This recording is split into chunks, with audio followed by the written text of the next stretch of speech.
vraiment vous rassurer encore ce matin pour l'amour de Dieu dans vos vies et aussi pour l'amour que j'ai pour vous. Amen.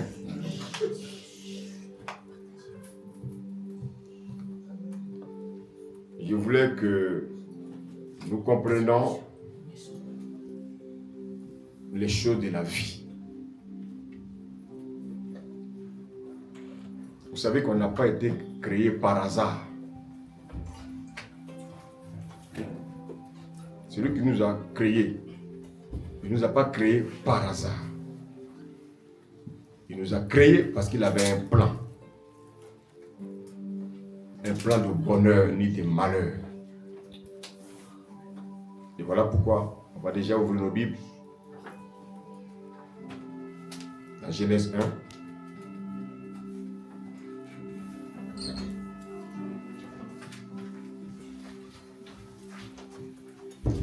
Que chacun ait sa Bible, s'il vous plaît.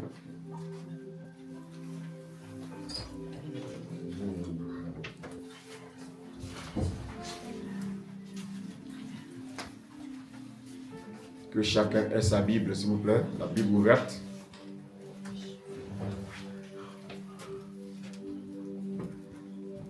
On va commencer à lire le verset 26 au verset 28. Donc Genèse 1, verset 26 au verset 28.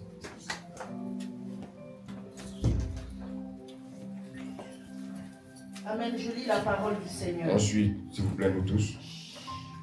Puis Dieu dit, faisons l'homme à notre image, selon notre ressemblance, et qu'il domine sur les poissons de la mer, sur les oiseaux du ciel, sur le bétail, sur toute la terre et sur tous les reptiles qui rampent sur la terre. Dieu créa l'homme à son image. Il le créa à l'image de Dieu. Il créa l'homme et la femme. Dieu les bénit et Dieu leur dit, soyez féconds, multipliez, remplissez la terre et la sujettissez, et dominez sur les poissons de la mer, sur les oiseaux du ciel et sur tout animal qui se meut sur la terre. Amen. Vous avez vu le plan merveilleux que Dieu a pour l'homme. Mais je vais vous dire, je vais vous rappeler ce matin pour vous dire que Dieu ne change pas. Son plan demeure. Alléluia. Amen. Donc vous voyez que l'homme était appelé à dominer sur toute la terre. Bénéficier de toutes les richesses que Dieu a mis dans le sol. C'est pour ça qu'il va demander à Adam de garder et de cultiver. Alléluia. Amen. La prospérité dans tous les domaines. La santé. Alléluia. La longévité. Dieu n'avait pas prévu d'hôpitaux. Dieu n'avait pas prévu des cimetières. Dieu n'a pas prévu la pauvreté. En fait, Dieu n'a pas prévu la malédiction.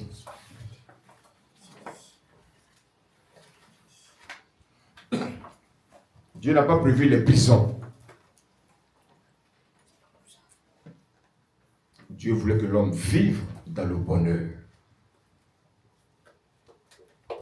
Et que l'homme soit en communion avec lui. Mais étant esprit, on ne peut pas vivre sur la terre. Et comme Dieu est très intelligent,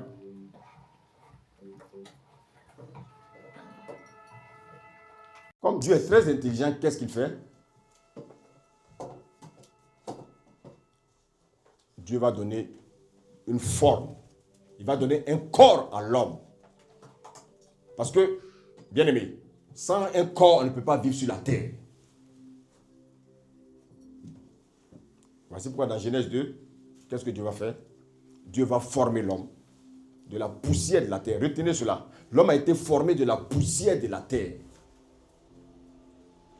C'est pour ça que ton corps, ce n'est pas ça qui préoccupe Dieu.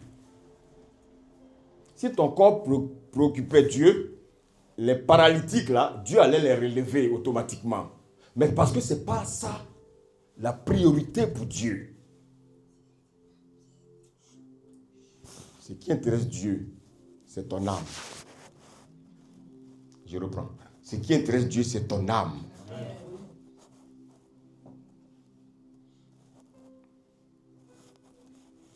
Et donc, quand Dieu va former l'homme, l'homme va devenir trichotomique. Trichotomique, ça veut dire quoi? L'homme va avoir, il va pas seulement avoir un esprit, il va avoir une âme et un corps. Il voit que chaque élément a un rôle. C'est ça que les chrétiens doivent comprendre. Pas mentir aux gens pour dire oui, tu vas être béni. Frère, on vous a dit ça depuis 30 ans, rien ne change. Lorsque tu sais d'où tu viens, tu comprendras où tu pars. Mais si tu ne sais pas d'où tu viens, tu ne peux pas savoir où tu vas. Voici pourquoi ce matin, Dieu dans son amour va vraiment nous parler. Alléluia. Pour que, bien-aimés, nous ne laissons pas Satan nous distraire. Alors, quand Dieu a donné une forme à Adam, il lui a donné un corps. Maintenant, qu'est-ce que Dieu va faire? Il va dire, Adam, je te place. J'ai un jardin que j'ai bâti. Je te place dans le jardin. La Bible dit que Dieu prit l'homme, le plaça dans le jardin d'Éden pour le cultiver et le garder.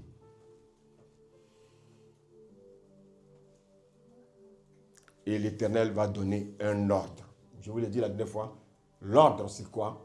C'est la parole. La parole que nous méditons chaque jour, c'est un ordre, c'est un commandement, c'est une loi.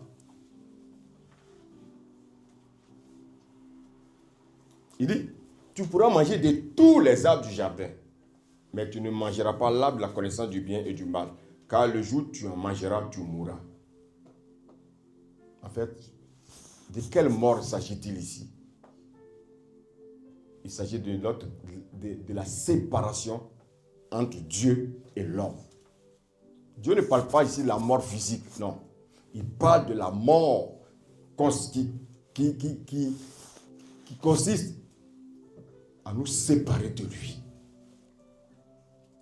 Et nous connaissons l'histoire.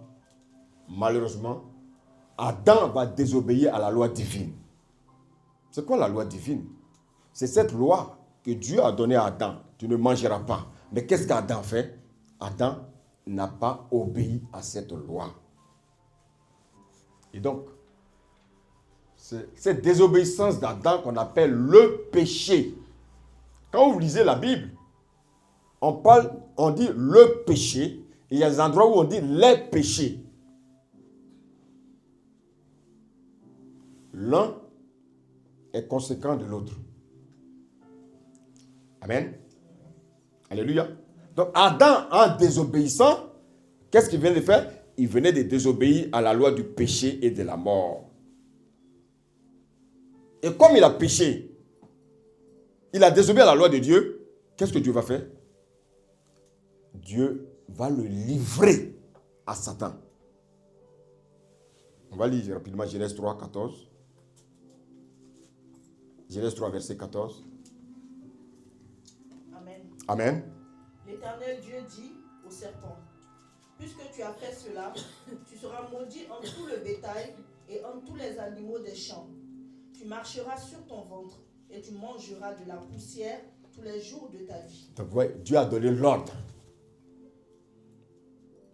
au diable de dominer sur l'homme.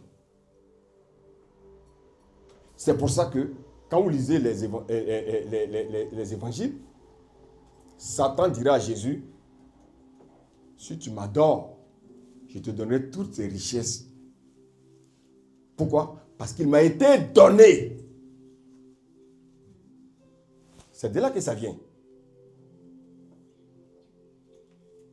Donc vous voyez que le fait de désobéir, Dieu a donné à Satan de dominer sur l'homme. Donc vous voyez qu'en fait, la base du péché, Alléluia. C'est la loi. C'est la loi qui est à la base du péché universel dont on parle. Et ce qui va entraîner une condamnation universelle. Donc vous voyez qu'en fait, mais la peine, au lieu que ça tombe sur Adam, ça va tomber sur tous ceux qui naîtront. Toute la progéniture, tous les hommes qui vont naître après Adam. C'est pour ça que dans Acte 17, 24, on peut le lire rapidement, Acte 17, 24.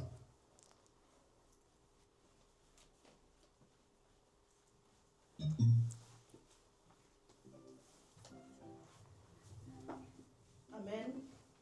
Lis avec vie, s'il te plaît. Avec vie, oui. Le Dieu qui a fait le monde et tout ce qui s'y trouve, étant le Seigneur du ciel et de la terre, n'habite point dans des temples faits de mains d'hommes. Il n'est point servi par des mains humaines, comme s'il avait besoin de quoi que ce soit. Lui qui donne à tous la vie, la respiratoire et toute chose. La respiration. La respiration et toute chose. Donc vous voyez que c'est Dieu qui nous donne la respiration. C'est pas nous. Ça veut dire que ce matin-là, on pouvait prendre le téléphone et puis appeler un frère. Ah, vraiment, il ne se réveille pas. C'est Dieu. C'est pour ça qu'on doit obéir à Dieu. Pas aux hommes. Il faut craindre Dieu. Allô? Regardez souvent, je vous le dis très souvent, comment le diable malmène les hommes.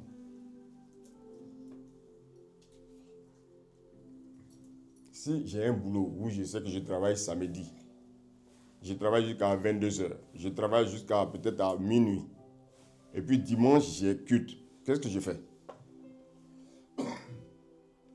Non, répondez-moi, qu'est-ce que je fais? Quelqu'un qui aime Dieu, il fait quoi? Non, répondez-moi, oui, il fait quoi? Bon, c'est quelqu'un qui n'aime pas Dieu, il va faire quoi? Il va dormir. Et quand il a un problème, il va dire que Dieu, il va demander à Dieu de réagir. C'est-à-dire, c'est pour ça qu'on parle du renouvellement de l'intelligence. Est-ce que vous me suivez? Dieu, il travaille pour ceux qui l'aiment. Il travaille pour ceux qui travaillent pour lui. Ça, c'est une parenthèse. Continue la lecture. Il a fait que tous les hommes sortis d'un seul sang. Donc, vous voyez qu'en fait, il dit que les hommes sont sortis d'un seul sang. Que tu sois blanc, tu sois jaune, tu sois rouge, je ne sais pas la couleur de ta peau, nous tous, nous sommes sortis d'Adam.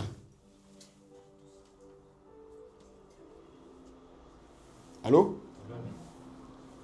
Donc, vous voyez qu'en fait, c'est pour ça que le péché d'Adam a eu des conséquences sur toute sa progéniture. Mais, regardez bien, Romains 5, verset 12.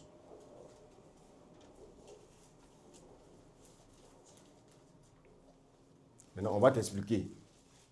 Vas-y. C'est pourquoi, oui. Comme par un seul homme, le péché est entré dans le monde. Et quel est cet homme-là? Adam. Continue. Et par le péché, la mort. Et qu'ainsi la mort s'est étendue sur tous les hommes. Vous voyez que tous les hommes meurent.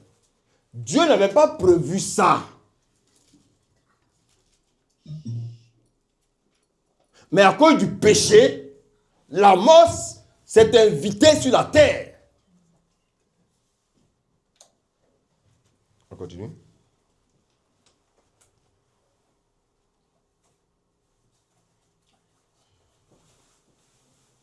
C'est pourquoi, et par le péché la mort, et qu'ainsi la mort s'est étendue sur tous les hommes, parce que tous ont péché.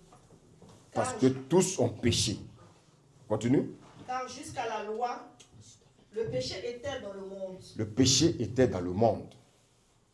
Or, donc vous voyez qu'en fait, le péché était déjà là. On dit, oh, Satan, il voulait se rebeller contre Dieu, il a été projeté. Il faut que les gens lisent bien la Bible. Non, je vous pose la question. Quelqu'un peut prendre la place de Dieu? Enfin, il y a un évangile là qui n'est pas très correct. Est-ce que quelqu'un peut prendre la place de Dieu? Les gens ne lisent pas bien la Bible. Continue. Or, le péché n'est pas imputé quand il n'y a point de loi. Est-ce que vous avez compris? Le péché n'est pas imputé quand il n'y a point de loi. Ça veut dire quoi? C'est la loi qui révèle le péché. Sans la loi, on ne peut pas parler de péché. Adam, est-ce qu'on nous a expliqué si Adam mangeait déjà l'arbre du connaissance du bien et du mal? Je ne sais pas si je me fais comprendre. Peut-être qu'Adam mangeait l'arbre de la connaissance du bien et du mal. Jusqu'à ce que Dieu lui dise, maintenant, il y a un arbre dans le jardin que tu ne dois pas manger. Ça devient donc une loi. Donc si Adam désobéit, ça devient quoi? Une désobéissance. Le péché. Merci. Je donne un exemple. Simple. Vous avez vos enfants à la maison. C'est vous qui les maîtres de la maison. Et vous dites, écoutez, à partir d'une certaine heure, à partir de 20 heures, on ne touche plus à la télé. D'accord? Allô?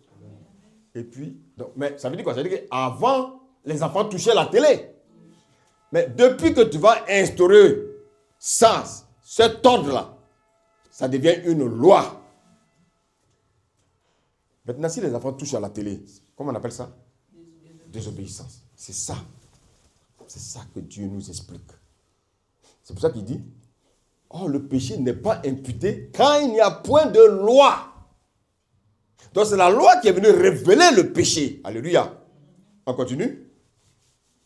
Cependant, la mort a régné depuis Adam jusqu'à Moïse, même sur ceux qui n'avaient pas péché, par une transgression semblable à celle d'Adam, lequel est la figure de celui qui devait venir.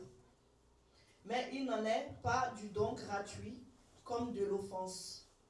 Car si par l'offense d'un seul, il en est beaucoup qui sont morts, à plus forte raison la grâce de Dieu et le don de la grâce, venant d'un seul homme, Jésus-Christ, ont-ils été abondamment répandus sur beaucoup. Alléluia. Donc, vous voyez que par la faute d'Adam, tous les hommes sont devenus pécheurs. Et tous les hommes sont sous la condamnation. Et tous les hommes sont livrés à la perdition. Nous étions tous livrés à la perdition. Tous. Tous, nous étions livrés à la perdition. Mais qu'est-ce que la parole nous dit? Il dit, le don de la grâce venant d'un seul homme. Oui, par un seul homme, le péché est rentré dans le monde.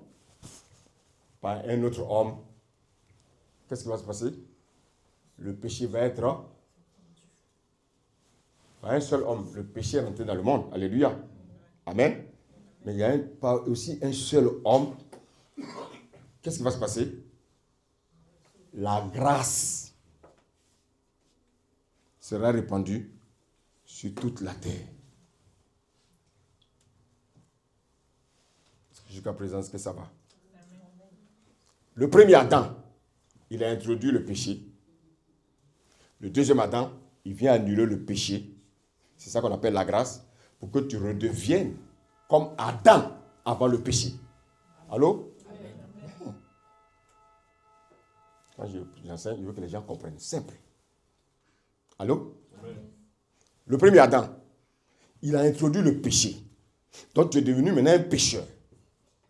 Tu es livré à Satan. Tu es livré à la perdition. Mais Dieu, qu'est-ce qu'il fait? Il envoie un autre Adam. Un homme. Sans péché. Qu'est-ce qu'il fait? Il vient pour que tu redeviennes comme Adam avant le péché.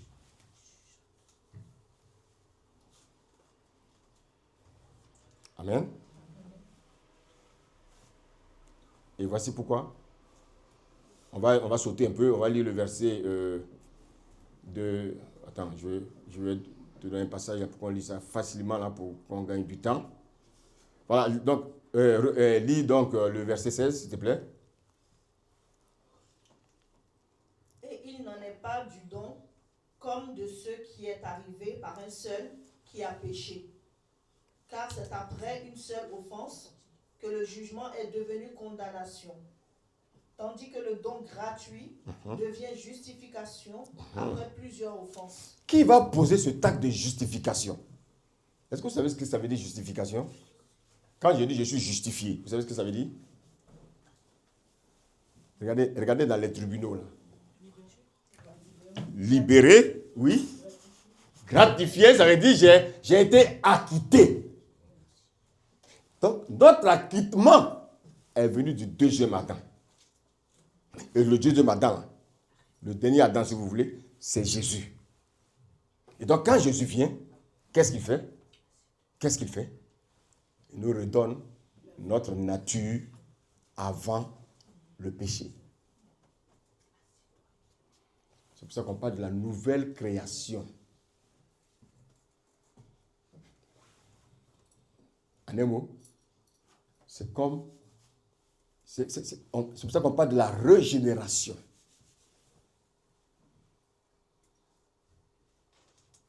Allô? Amen. Maintenant, regardez bien.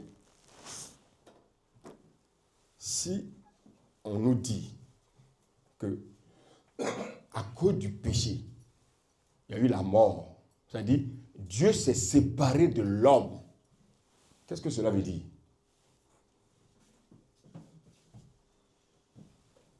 Rappelez-vous, qu'est-ce que le Seigneur a dit?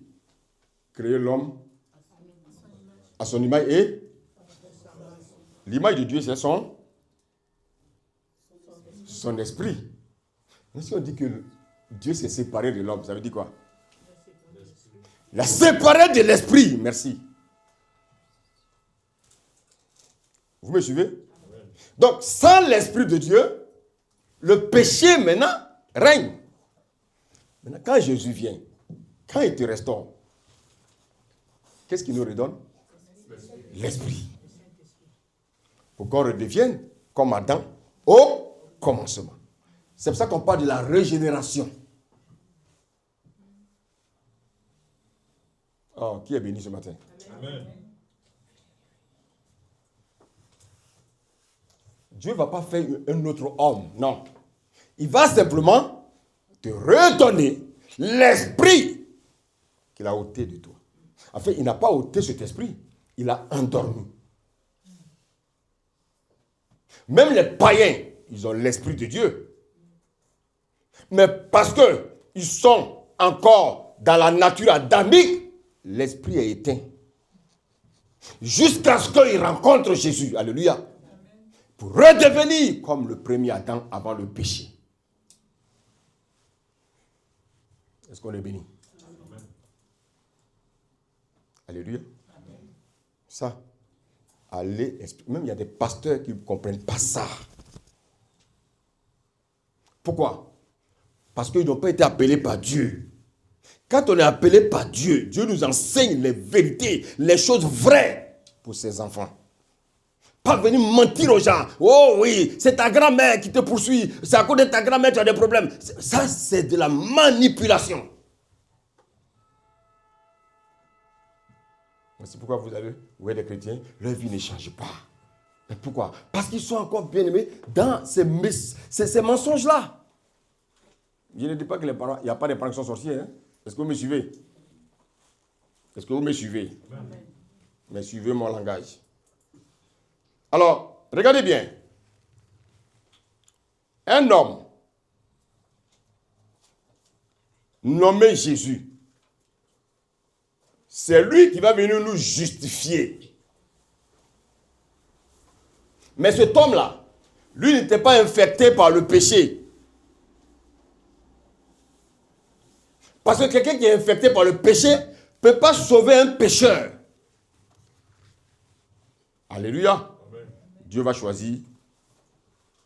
On va aller pas à pas. Regardez Dieu. Il va regarder sur la terre. Dieu va réfléchir. Dieu va choisir un peuple. Il va choisir le peuple d'Israël. Il va contracter une alliance. Amen. Alléluia. Amen. En contractant cette alliance, qu'est-ce que Dieu va faire? Dieu va leur donner des lois. Rappelez-vous. Dieu a donné les lois à Adam. La loi à Adam, Adam a péché. Dieu décide de choisir un peuple.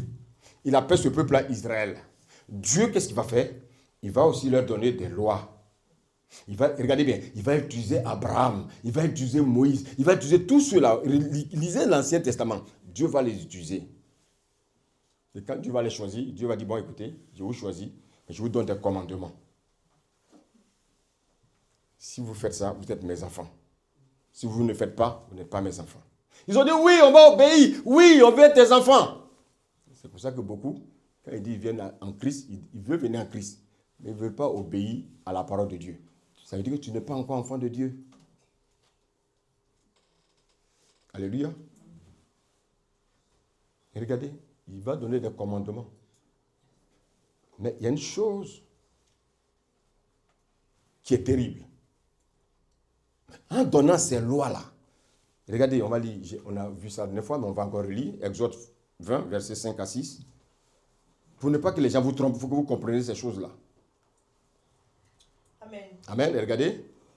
Tu ne te prosterneras point devant elles, et tu ne leur serviras point. Car moi, l'Éternel, ton Dieu, je suis un Dieu jaloux, qui punit l'iniquité des pères sur les enfants jusqu'à la 3e et la 4e génération de ceux qui me haïssent. Amen. Amen. Regardez. Les lois que Dieu a données ici au peuple d'Israël, la prière ne peut pas les renverser.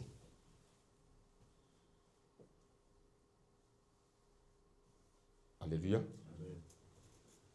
Regardez les malédictions que Dieu a données ici. Il dit, celui qui désobéit à la parole, il va lui envoyer une malédiction. Ce n'est pas Satan, hein? Satan, lui, c'est un exécuteur. C'est comme dans une entreprise, on dit par exemple qu'une autre entreprise qui a besoin de pain, le boulanger, il fabrique le pain. Mais il a un transporteur. Alléluia. Le transporteur, c'est lui qui va livrer le pain. Satan est un peu comme ça. Quand Dieu veut agir, soit il envoie Jésus, soit il envoie Satan. Mais il envoie Satan pour les mauvaises choses. Allô? Donc, ne croyez pas que Satan et Dieu ne se connaissent pas. Ils se connaissent. Amen. Et regardez, on dit, si Dieu me lance une malédiction, si je n'obéis pas, cette malédiction-là va frapper la première génération, la deuxième génération, la troisième génération, la quatrième génération. C'est pour ça qu'aujourd'hui, vous avez des IME, où vous allez travailler là. Vous croyez que c'est simple? Vos structures où il y a les handicapés, vous croyez que c'est simple? Non. Les parents, ils savent ce qu'ils ont fait. C'est pour ça que dans la famille, il y a quelqu'un qui est mongol. Le père, il sait où il a contracté l'alliance pour devenir riche. C'est pour ça que, tant que ce sacrifié-là est en vie, lui prospère. C'est pour ça qu'on a créé des centres pour que vous veillez sur eux. Allô? Vous allez voir, ils sont très attachés à leurs enfants. Parce que c'est eux qui leur apportent le bonheur. Mais ils les ont sacrifiés à leur profit. Première génération. Deuxième génération, dans la famille, un va se dire, troisième génération, il y a un comme ça. Quatrième génération, il y a un qui est comment on appelle, handicapé. Le père, il sait d'où ça vient.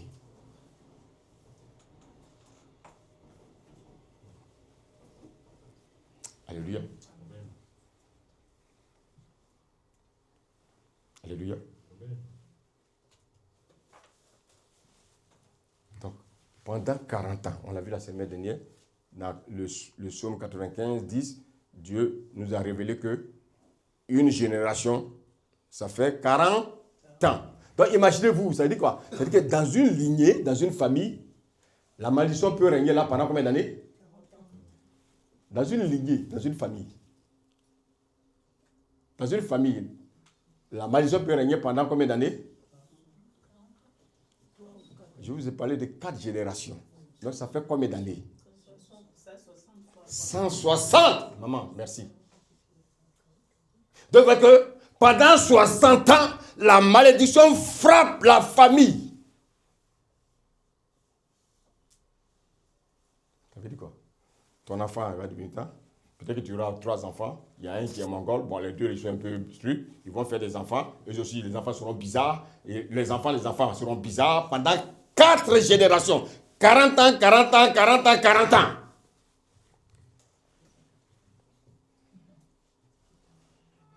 Alléluia.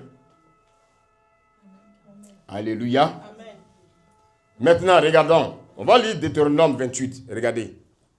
On va lire quelques versets pour que vous compreniez un peu que Dieu ne s'amuse pas. Lis le verset 15. Regardez. Mais si tu n'obéis point à la voix de l'Éternel, Donc ça veut dire si tu désobéis à la parole de Dieu. Quand on parle de la voix de l'Éternel, c'est sa parole. Allô? Allô? Continue. de l'Éternel ton Dieu, si tu n'observes pas et ne mets pas en pratique tous ces commandements et toutes ces lois que je te prescris aujourd'hui, voici toutes les malédictions qui viendront sur toi et qui seront ton partage. Frère, c'est pas Satan, hein? Je suis en train de parler de Dieu là.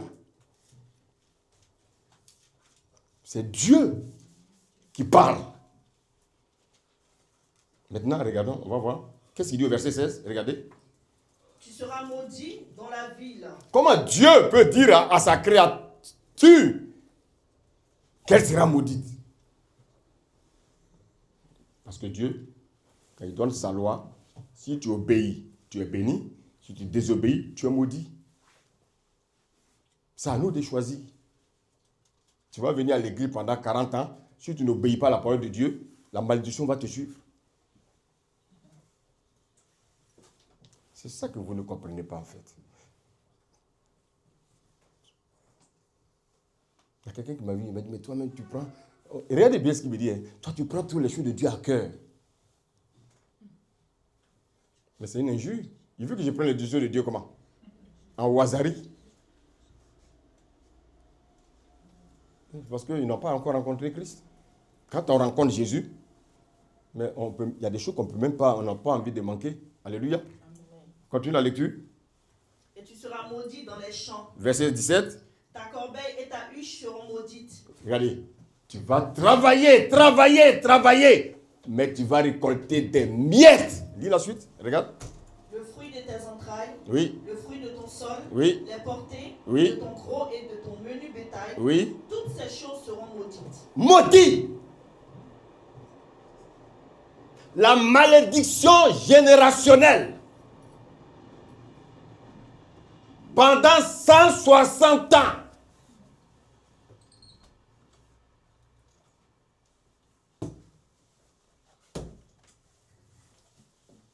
Pendant 160 ans. Il y a des parents qui ont souffert. Il y a des familles qui ont souffert pendant 160 ans. Mais comme ils sont aveuglés, comme ils sont ignorants, ils accusent la grand-mère, le grand-père. C'est Dieu qui permet ça.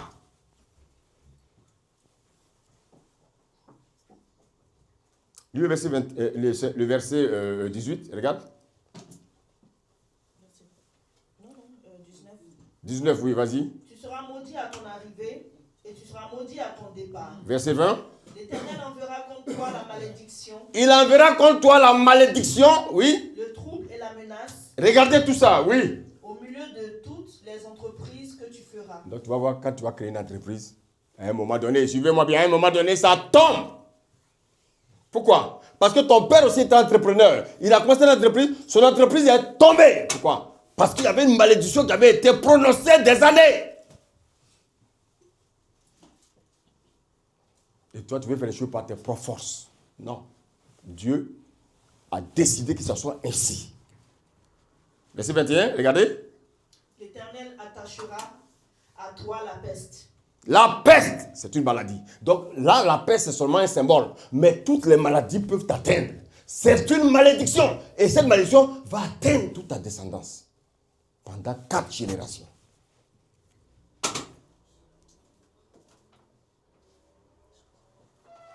Verset 47, on saute. Non, verset 38, regarde. Tu transporteras sur ton champ beaucoup de semences. Tu vas beaucoup s'aimer. Mais regarde. Et tu feras une faible récolte. Et tu feras une faible récolte. Est-ce qu'on peut fermer la fenêtre, s'il vous plaît? Oui, continue. Car les sauterelles la dévoreront. Ok. Verset 47. Verset 47. Pour n'avoir pas, au milieu de l'abondance de toutes choses, servi l'Éternel ton Dieu avec joie et de bon cœur. Alléluia. Amen. Maintenant, regardez. Quand Dieu a vu ça, il a vu que vraiment, il y avait des personnes innocentes qui paient le prix des parents, alors que, mais ce n'est pas eux. Regardez, Jérémie 31. Jérémie 31, verset 29.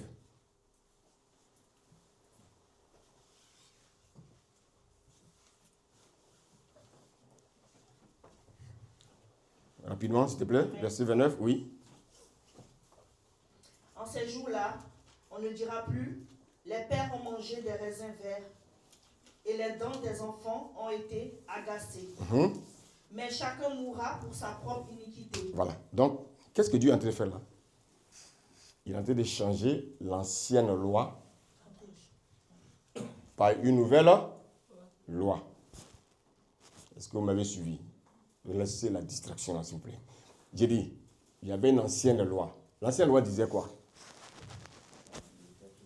Qu'il fallait que la malédiction atteignait combien de générations? 4 générations. Merci. Maintenant, la nouvelle loi, il dit quoi? Il dit maintenant, qui maintenant va payer son propre péché? Chacun. Maintenant, c'est ce qu'il dit. Verset 30, qu'est-ce qu'il dit? Mais chacun mourra pour sa propre iniquité. Tout homme qui mangera des raisins verts, ses dents seront agacées. Ça dit quoi? Si moi je pêche, je serai responsable des conséquences de mon péché. Dieu ne va plus permettre que ça atteigne ma descendance. Vous voyez qu'il y a une première loi qui frappait les gens pendant 4 générations. Il y a une nouvelle loi qui vient annuler ça pour que chacun paye pour son péché. C'est pour ça qu'on dit que le salut, il est individuel. L'âme qui pêche, c'est elle qui... L'âme qui pêche, c'est elle qui mourra.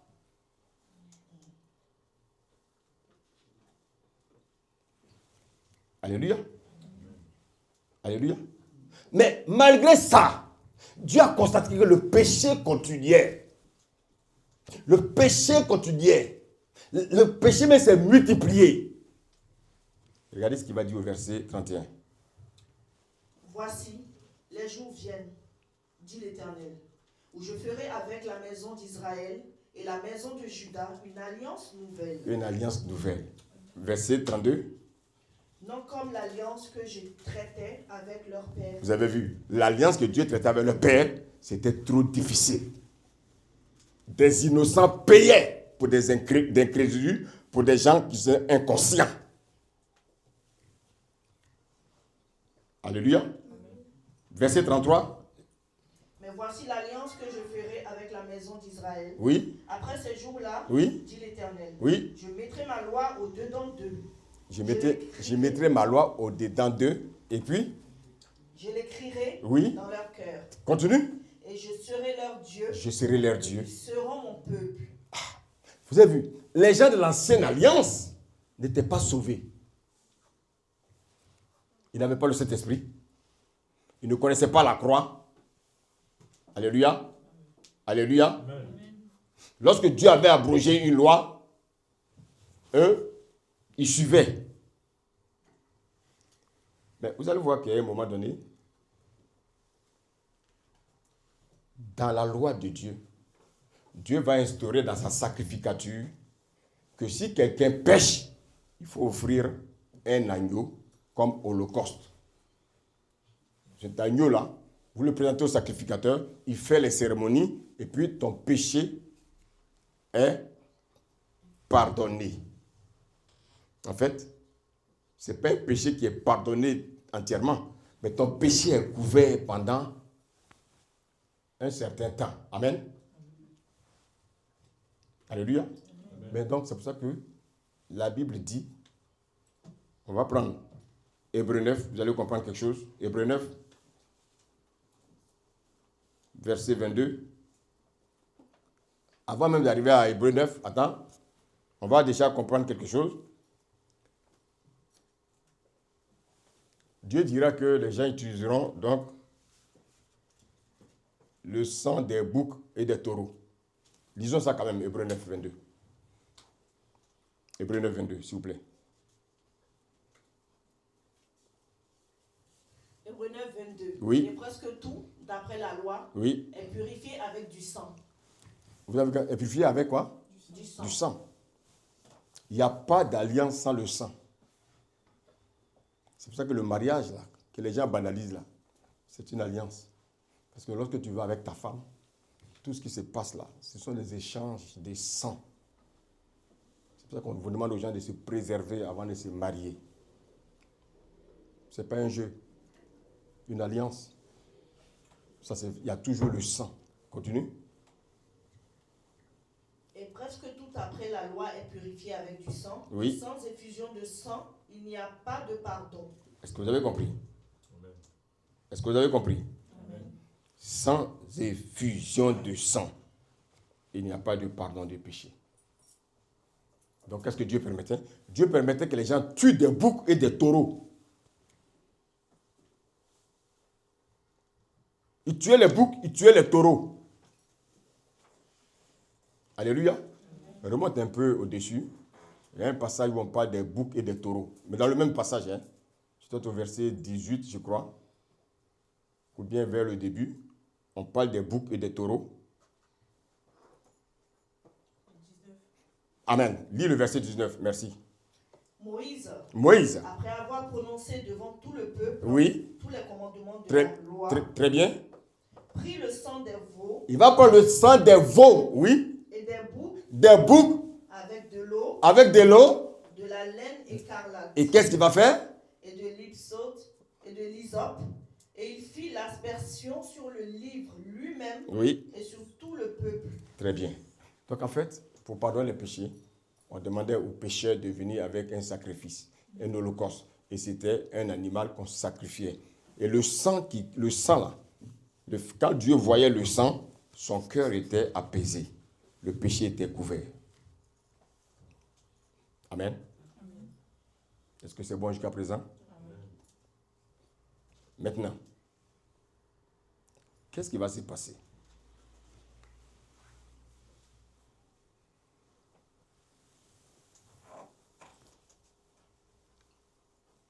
Quand Dieu va constater que les gens, malgré tout ce qu'il dit, les gens continuent à pécher, ils continuent à tuer les animaux. Alléluia.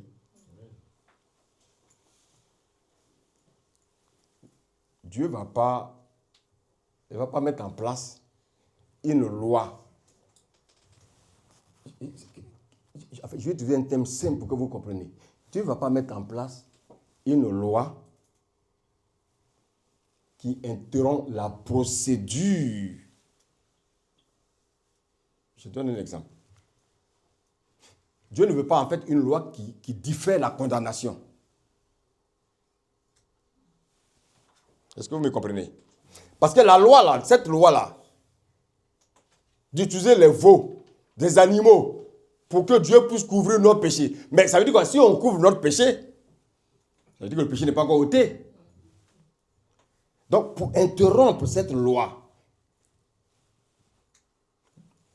pour ne pas que cette loi-là soit prorogée, c'est-à-dire, pour ne pas que cette loi-là soit retardée, reportée à une date ultérieure, qu'est-ce que Dieu va faire?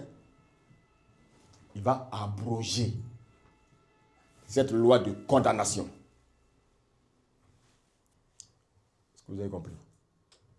Est-ce que vous avez compris? Je reprends. Regardez. Regardez cette loi-là que Dieu a donnée. Elle ne peut pas sauver l'homme. Donc en fait, cette loi-là, elle ne fait que nous ramener à la condamnation. Parce que chaque fois que je pêche, et cette loi-là est encore devant moi. Donc qu'est-ce que Dieu va faire? S'il veut vraiment nous sauver, il va changer cette loi. Il va abroger cette loi. Alléluia. Au lieu de proroger la loi qui va tôt ou tard me condamner, Dieu va chercher une solution. C'est de chercher à abroger. Abroger, la dernière fois, on a dit c'était quoi? Abroger. Annuler. Donc Dieu va annuler cette loi-là. Amen. La loi, la première loi qui nous condamnait, Dieu va l'abroger. Mais gloire soit rendue au Seigneur. Alléluia. Une promesse va être donnée à ce peuple-là. Mais ce peuple-là, quand je parle du peuple d'Israël, aujourd'hui, nous faisons partie de ce peuple. Parce que nous faisons partie de la maison d'Israël. Éphésiens 2, versets 19 à 20.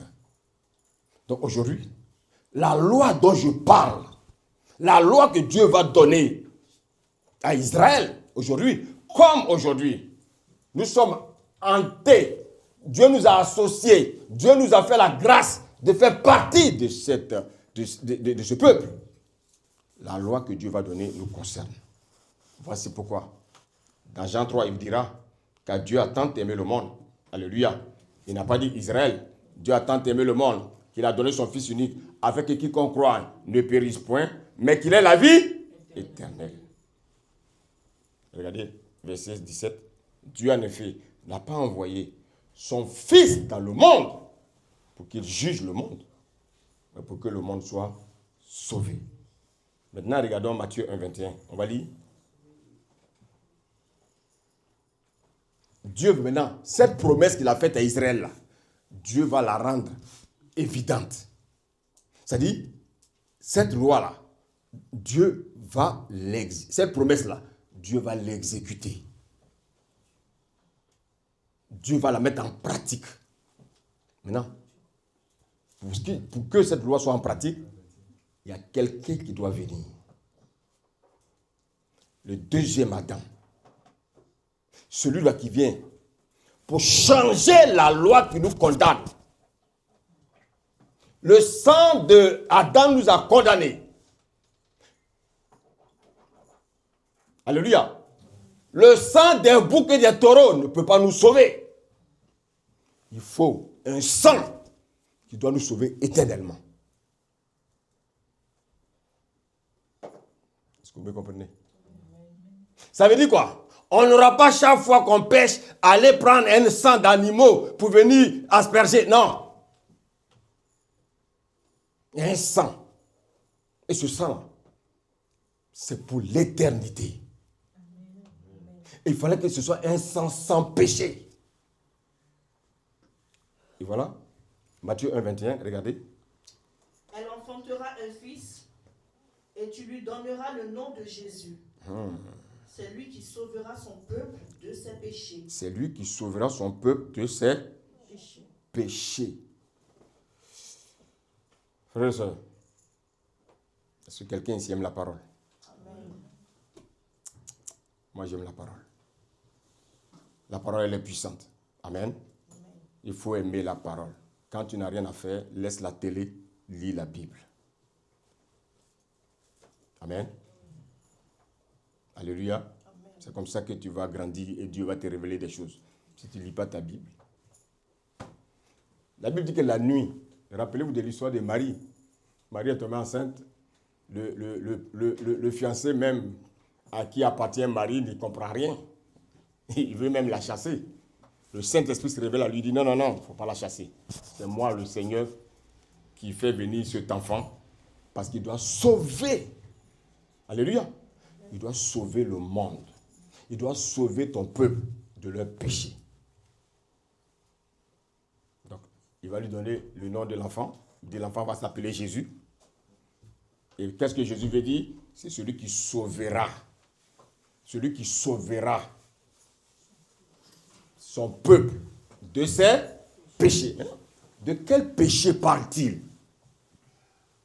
Il a dit de ses péchés. Le péché adamique, on a vu ça la dernière fois, qu'on appelle encore quoi?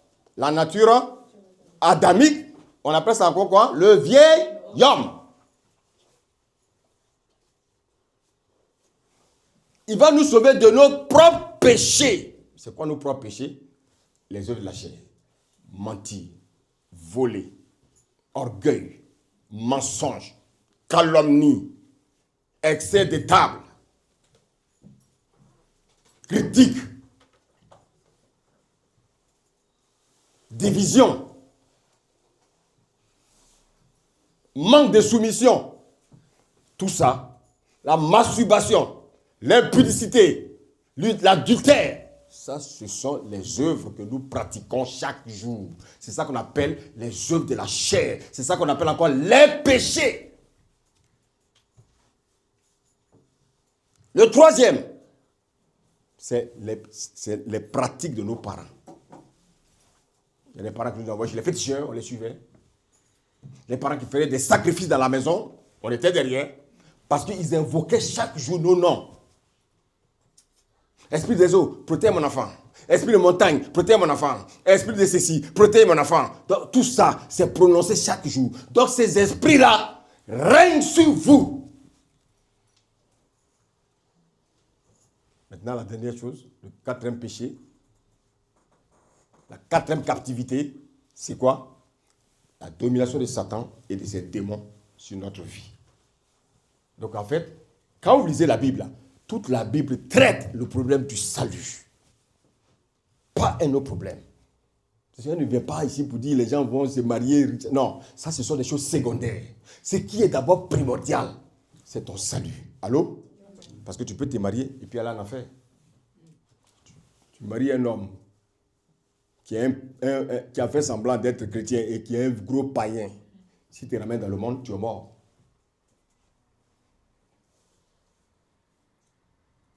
Allô? C'est ça qui fait fuir les gens. Les gens n'aiment pas la vérité. Ça là, c'est pas tout le monde qui aime écouter. Hein? Non, c'est pas tout le monde qui va accepter ça. Il faut qu'on vous dise la vérité. Le salut a un prix. Jésus est venu. La Bible quoi? C'est pas par le sang des tours de bouc que nous avons été rachetés. Nous avons été rachetés par le sang de qui? Jésus. Donc il y a un prix qui a été payé pour nous, pour que nous soyons aujourd'hui libres. Et nous, on veut banaliser ce prix? Non. Alléluia. Alléluia. Donc frères et sœurs, le salut, c'est quoi? Tu ne peux pas parler du salut sans savoir qui tu étais. Avant la croix. Avant la croix, qui tu étais?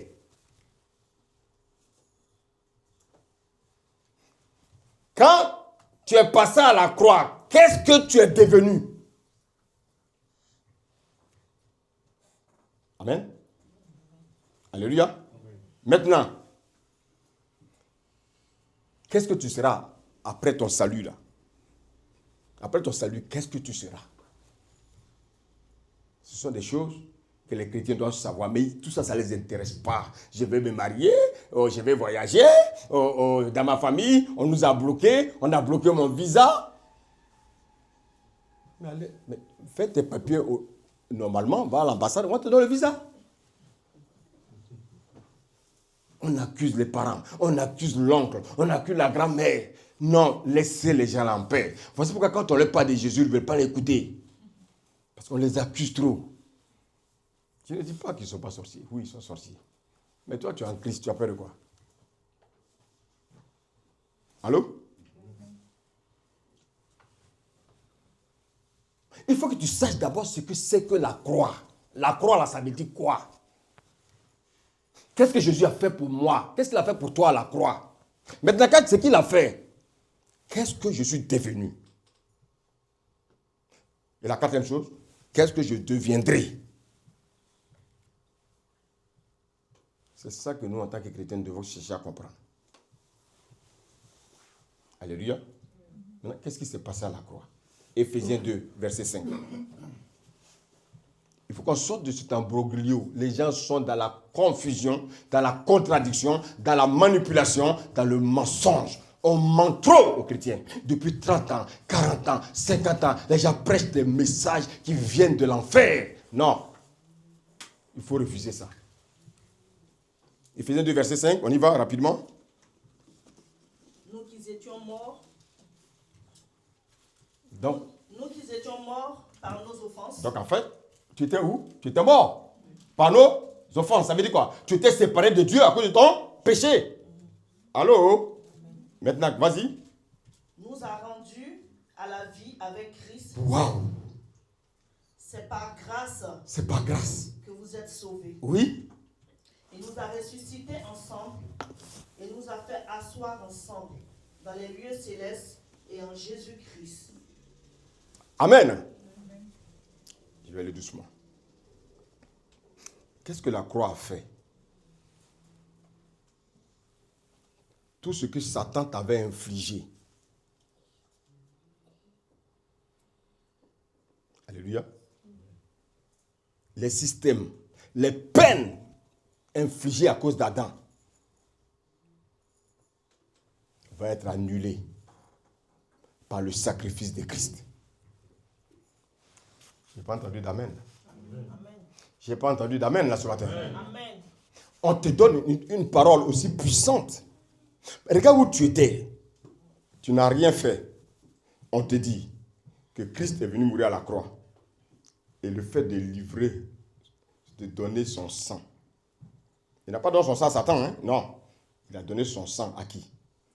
Au livreur, c'est-à-dire le Père. Je ne veux pas trop rentrer dans les détails parce que ça va être un peu trop compliqué pour vous. Et cela va être annulé. Regardez bien. Regardez bien. On a lu un passage tout à l'heure que je vais relire. Hébreux 9, 22. La Bible dit, ceci est le sang de l'alliance que Dieu a ordonné pour vous. Il fit pareillement l'aspersion avec le sang dans le tabernacle et sur tous les ustensiles du culte. Et presque tout, d'après la loi, est purifié avec du sang. Et sans effusion de sang, il n'y a pas de pardon de péché. Regardez, on dit sans effusion de sang, il n'y a pas de pardon de péché. À votre avis, qu'est-ce qui s'est passé à la croix?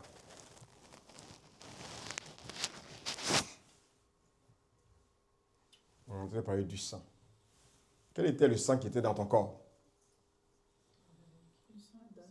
Le sang d'Adam.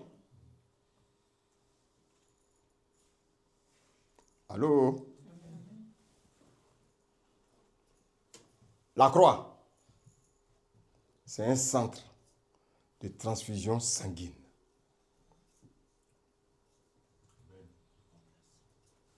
Est-ce que tu comprends la révélation?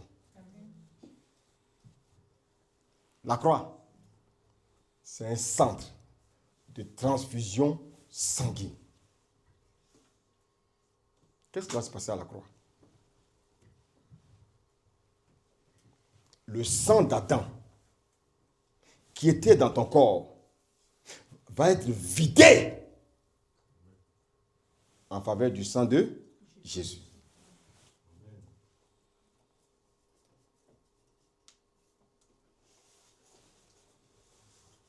Ainsi, le péché adamique, tes propres péchés, c'est-à-dire les œuvres de la chair, les belles manières de vivre de tes parents dont tu as hérité, la domination de Satan et de ses démons n'ont plus d'influence sur toi. Allô? Amen. À la croix, il y a eu effusion de sang. Mais cette effusion de sang ne vient pas couvrir tes péchés.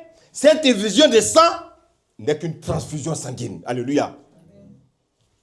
Si tu as été transféré par le sang de Jésus, donc il n'y a plus de péché, hein?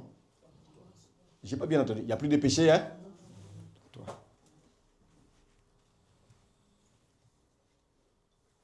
Alléluia. Amen.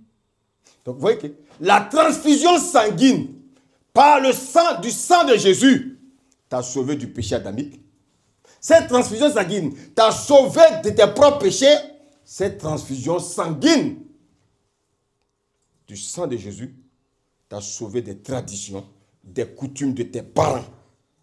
Et cette transfusion sanguine par le sang de Jésus t'a sauvé de la domination de Satan et de ses démons. Est-ce que tu comprends cette vérité? Amen. Est-ce que tu comprends cette vérité? Amen. Donc le sang d'Adam, dans lequel il y avait l'esprit de Satan et de ses démons, maintenant qu'il y a eu une transfusion sanguine, alléluia, maintenant le sang de Jésus est en toi, qui vient habiter en toi? Le Saint-Esprit.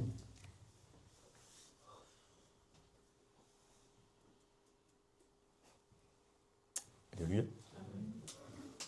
Quel est l'esprit qui habite maintenant en toi? Je n'ai pas bien entendu. Quel est l'esprit qui habite en toi? Quel est l'esprit qui habitait en toi avant? L'esprit d'Adam, envahi par les démons. Alléluia. Maintenant que tu as eu une transfusion sanguine, on a enlevé le sang d'Adam et on t'a transfusé avec le sang de Jésus. Maintenant, l'esprit, l'eau et le sang sont toujours ensemble. Donc, si on a enlevé le sang d'Adam en toi, il part avec tous les démons. Il part avec tous les péchés. Maintenant, le sang de Jésus vient, on te transfuse avec le sang de Jésus. Maintenant, l'esprit qui vient habiter en toi s'appelle le Saint-Esprit. Est-ce que tu peux acclamer le Seigneur ce matin? Alléluia.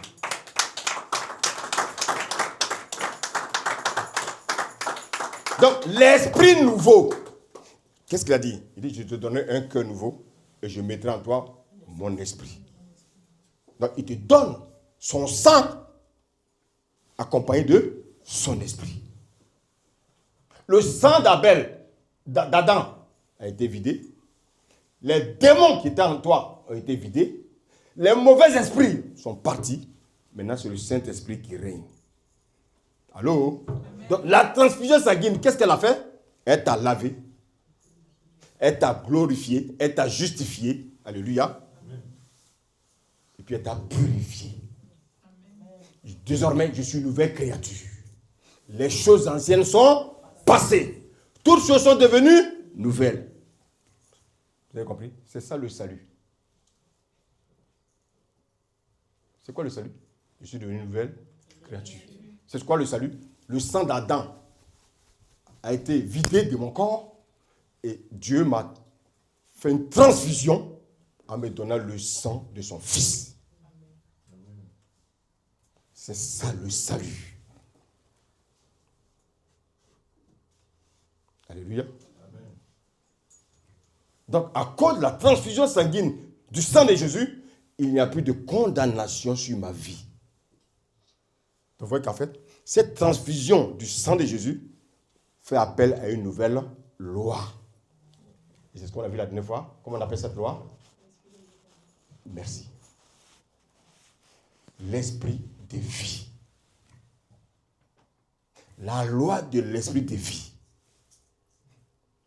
a pu être possible après la transfusion sanguine du sang de Jésus dans mon corps.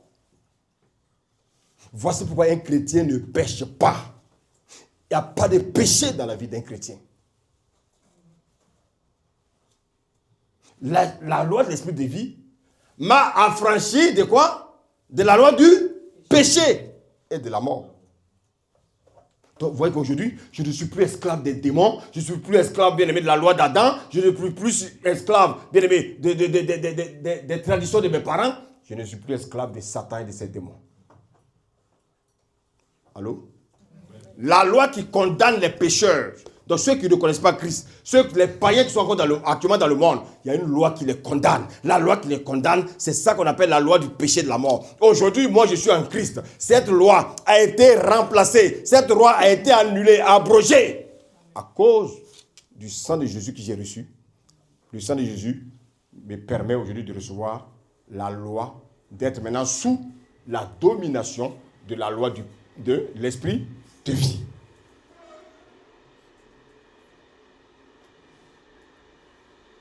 Est-ce que vous me comprenez jusqu'à présent? Est-ce que vous me comprenez jusqu'à présent?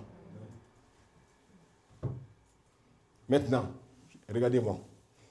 Pourquoi tu peux encore te battre contre des hôtels? Oh, c'est les hôtels de mes parents qui m'empêchent de grandir. Oh, ce sont les hôtels de mes parents qui pensent d'avoir du travail. Ce sont les hôtels. Frère, mais... écoutez-moi bien. Tu as maintenant un nouvel hôtel. L'hôtel où Jésus a été sacrifié. Un hôtel, c'est là-bas qu'on sacrifie. Les holocaustes. Allô? Allô? Donc, mon nouvel hôtel, c'est quoi? On a dit la dernière fois? Parce que Jésus a été sacrifié à la croix. Donc, mon nouvel hôtel, c'est la croix.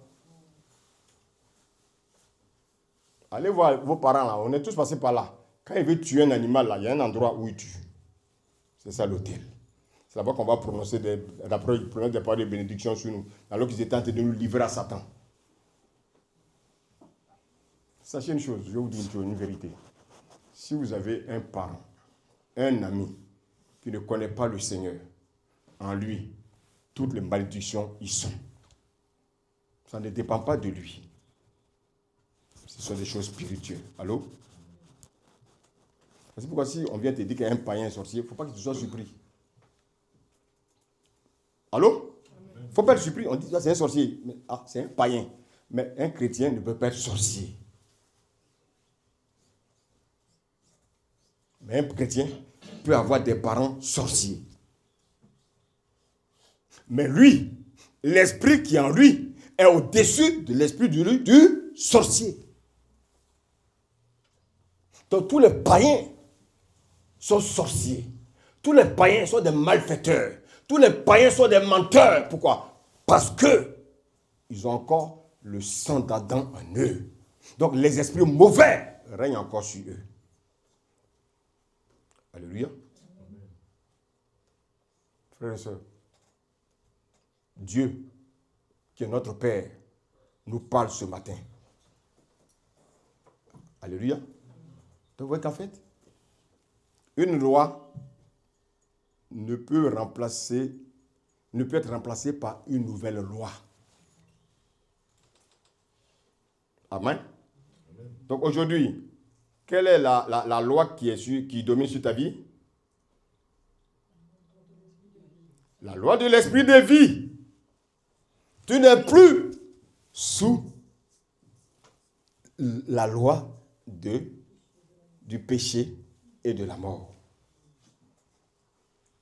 Donc vous voyez qu'en fait, les Abraham, les Moïse, ils ont fait la sacrificature, mais ça n'a pas pu sauver quelqu'un. Le seul sang qui te sauve, le seul sacrifice qui te sauve, c'est le sacrifice de Christ. Amen. Maintenant, regardez. Je vais vers la fin.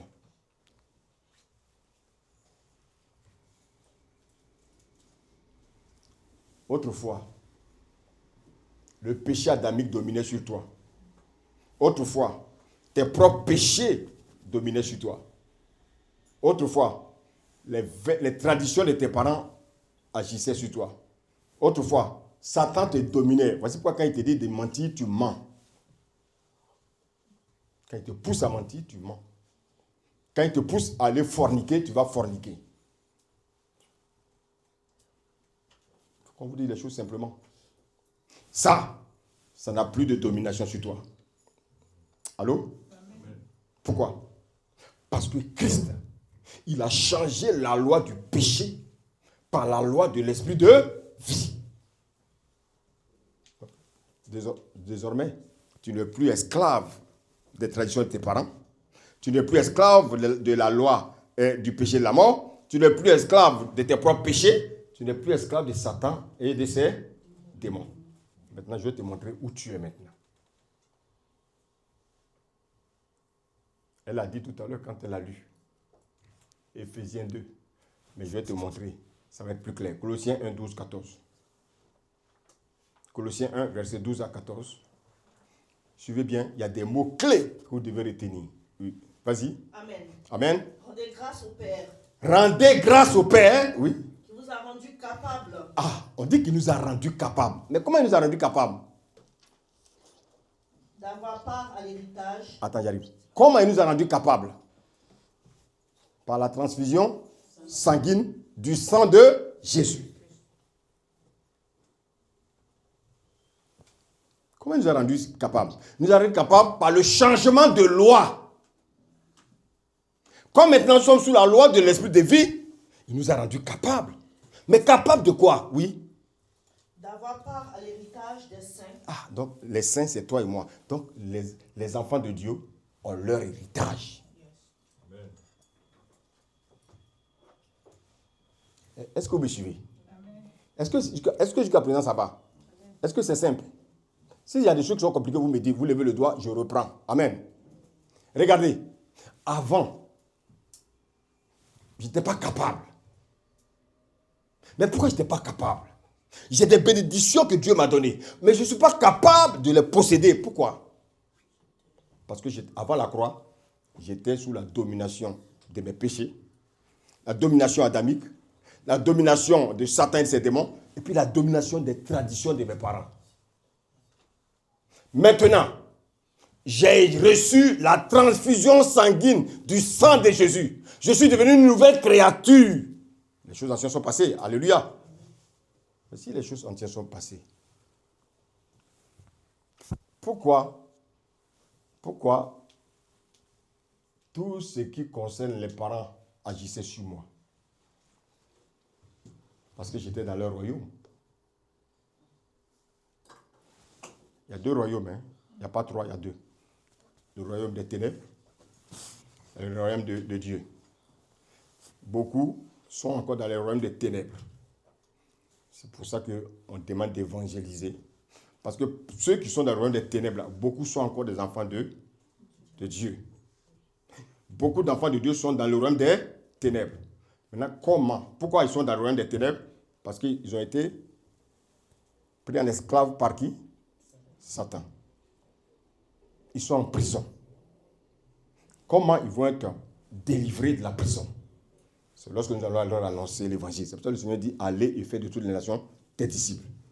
Évangélisez vos collègues, évangélisez ceux qui sont autour de vous. Ils ont aussi en ont besoin. Aujourd'hui, Satan les détient captifs.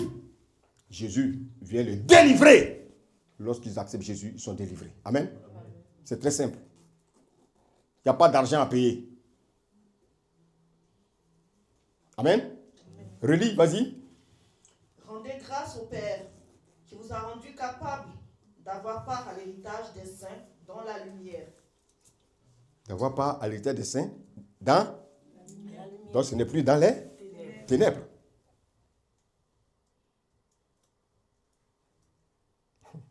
Est-ce que vous aimez la parole? Amen. Moi j'aime trop la parole. Amen. Oh! Dieu me dit, il me donne une information capitale. Il dit, ma fille, ton stage n'est plus dans les ténèbres. Il dit, ton stage est où? Dans la lumière. Comment je peux faire pour obtenir ça? Dis la suite. En qui nous avons la rédemption. Non, relis-moi le verset 13. Il ne faut a pas aller trop vite. Oui. De la puissance des ténèbres. Bon, donc j'étais captif des ténèbres. J'étais esclave des ténèbres. On dit qu'il m'a délivré. Bon, je vous pose la question. Tous les pasteurs, les faux hommes de Dieu, qui continuent encore à avoir des ministères de délivrance, ça vient d'où? Des ténèbres. Merci ma fille. Si quelqu'un vient vous dire, oui, il y a tel jour, il faut qu'on te délivre. Fuyez-le. C'est un agent de Satan. Il va venir accuser tes parents pour rien. Je ne sais pas si vous me suivez. Suivez mon langage. Hein? Je ne dis pas que les parents, il n'y a pas des parents qui sont dans les ténèbres. Hein? Les parents sont dans les ténèbres. Mais est-ce qu'ils ont encore la main sur toi? Pourquoi? C'est pas tes propres forces? C'est à cause de quoi? De la transfusion sanguine par le sang de Jésus. Ce sont des choses qu'il faut croire par la foi. Ah oui, tu as vu ton fils là? Bon, Tu as vu pourquoi il se comporte comme ça? Parce que oui, il a l'esprit de son papa.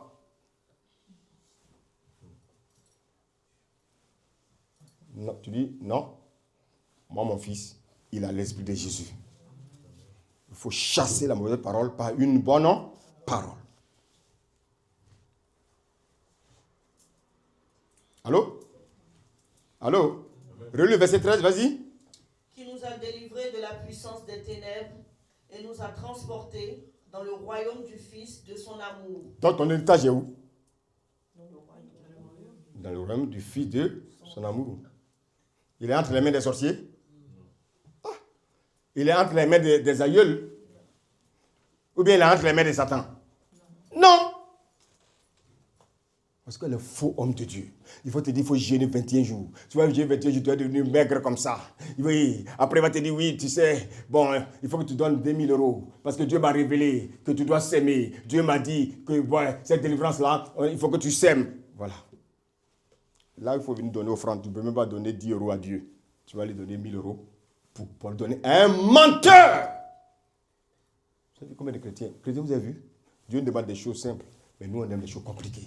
Vous savez pourquoi? Parce qu'on a tellement été habitués à pratiquer ces choses macabres que lorsque Dieu nous simplifie les choses, pour nous, ça devient mystique. Oui, Dieu m'a montré, il faut qu'on a arraché ton mariage dans les eaux. Oui, la sirène des eaux a pris ton mariage. Moi, la sirène des eaux va prendre mon mariage. On dit ton mariage est où? Ton mariage est où? Dans le royaume du Fils. Et toi, on vient te dire que ton mariage est dans les ténèbres.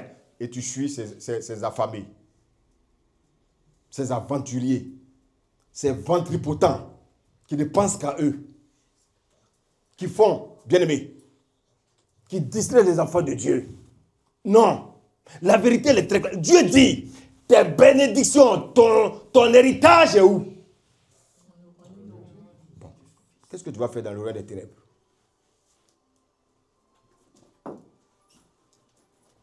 Oui, Dieu m'a montré, ta grand-mère est sorcière, hein? Dieu m'a montré, ta grand-mère est ceci, Dieu m'a montré, ta grand-mère a fait ceci. Laissez les grand-mères en paix.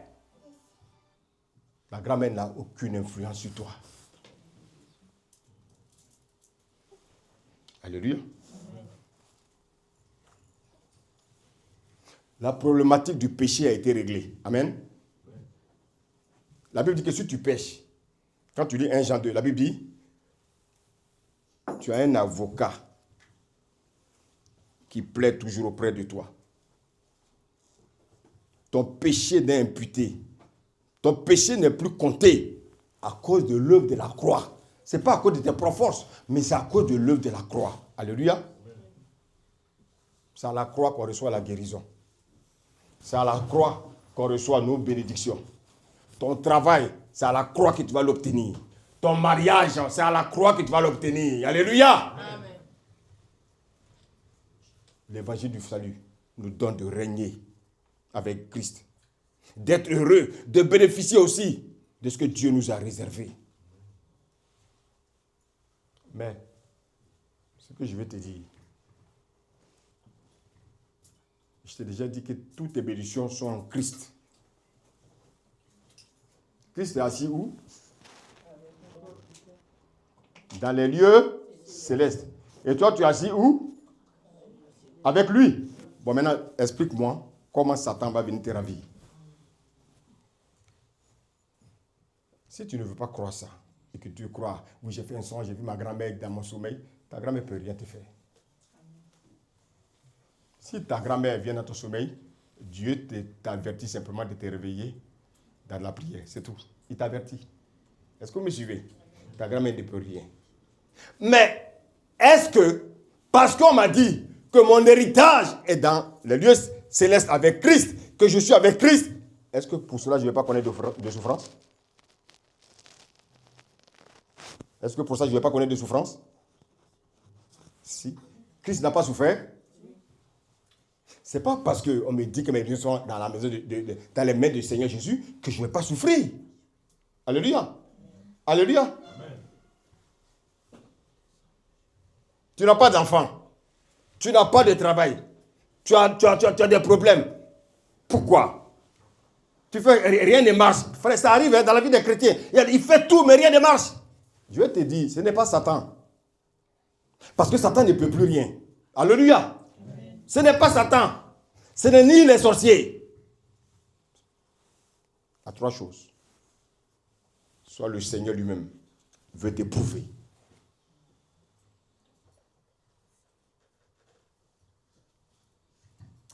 Allô? Le Seigneur lui-même veut t'éprouver. Vous savez pourquoi il va t'éprouver? Parce que tu es son enfant. Parce que tu es l'enfant de Dieu, il va t'éprouver. Dieu peut te permettre de passer par des moments difficiles. Ce n'est pas Satan, ce n'est pas ta grand-mère, ce n'est pas l'oncle, ce n'est pas le cousin, c'est Dieu lui-même.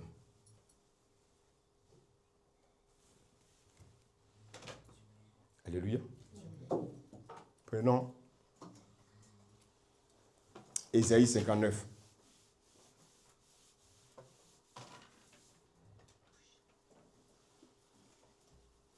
Avant de lire Ésaïe 59, j'arrive.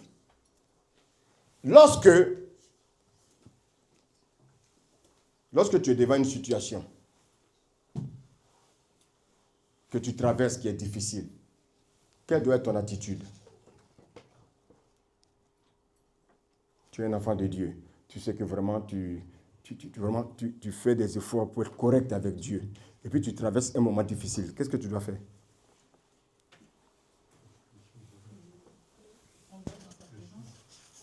Oui. On doit être dans sa présence. C'est bien, on est toujours dans sa présence. Alléluia. Mais qu'est-ce que tu dois faire? Est-ce que parce que j'ai des problèmes, parce que je prie, je ne vois pas la main de Dieu, je dois abandonner sa main? Non. Qu'est-ce que je dois faire? Dieu siège dans quoi?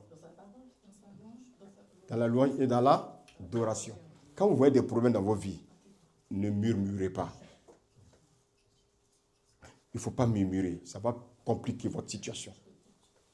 Quand vous traversez des situations, passez des moments dans l'adoration. Tu as besoin de quelque chose, tu as demandé quelque chose à Dieu. Tu as déjà prié, Dieu a entendu. Si tu ne vois pas la chose, qu'est-ce que tu dois faire?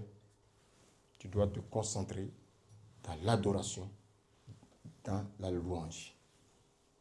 Il y a une troisième chose, c'est quoi? Servir Dieu. Toi, tu veux quelque chose de Dieu. Si tu vois qu'il y a quelque chose qui bloque, c'est que Dieu veut que tu le serves. Servir Dieu, ça veut dire quoi? Faire un travail dans sa maison. Servir Dieu, c'est quoi? Tu peux toi-même dire, les samedis, je ne travaille pas, je vais trouver un temps pour aller évangéliser.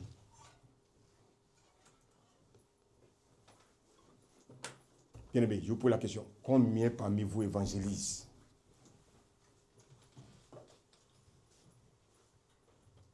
Quand il y a des choses qui ne vont pas dans vos vies, je vais vous donner un secret. Je suis passé par là et je sais comment Dieu opère.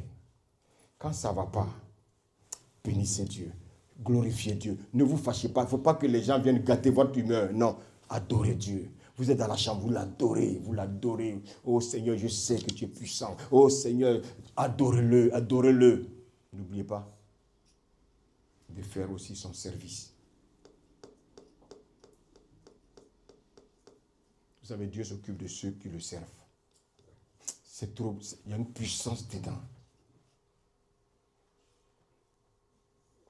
Dieu dit, mon enfant, il est conscient, il fait mon œuvre. Tu es malade, ne t'occupe pas de ta maladie, fais l'œuvre de Dieu. Est-ce que vous m'avez compris? Tu as un problème dans ton travail, confie ça au Seigneur et toi fais sa part. Et tu verras la puissante main de Dieu intervenir. Amen. Mais quand les chrétiens, tu vas traverser ces situations, on dit, ils vont te dire, oui, le problème que tu traverses, ça c'est ta mère. Le problème que tu traverses, ça c'est ton grand-père. Le problème que tu traverses, ça c'est ton oncle. Non. Dieu aussi nous met à l'épreuve. Ce que tu traverses, ça peut être une correction de Dieu. Ça peut être un châtiment de Dieu. Dieu te dit d'être dans sa présence et toi tu cours derrière les garçons. Dieu peut te donner un châtiment. Dieu peut te donner un châtiment. Pourquoi? Parce qu'il t'aime tellement qu'il ne veut pas te voir dans le péché. Il veut que tu sois un enfant droit.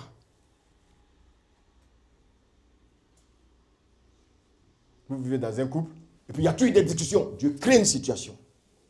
Il y a des incompréhensions. Dieu crée une situation. Pourquoi? Pour que lui, il soit l'arbitre. Chacun va aller de son côté, va expliquer. Et Dieu va être l'arbitre. Et toi, comme tu as compris comment Dieu fonctionne, tu passes ton temps dans la louange, dans l'adoration. Tu libères ton cœur de tout ce qui est haine. Tu libères ton cœur de tout ce qui est rancœur. Puis tu confies ça entre les mains du Seigneur. Et pendant ce temps, parle du Seigneur autour de toi. Tu vas voir si c'est toi qui as créé Dieu ou c'est Dieu qui t'a créé. Allô? Dieu n'est pas seulement un Dieu d'amour. Hein? Il n'est pas seulement un Dieu de paix.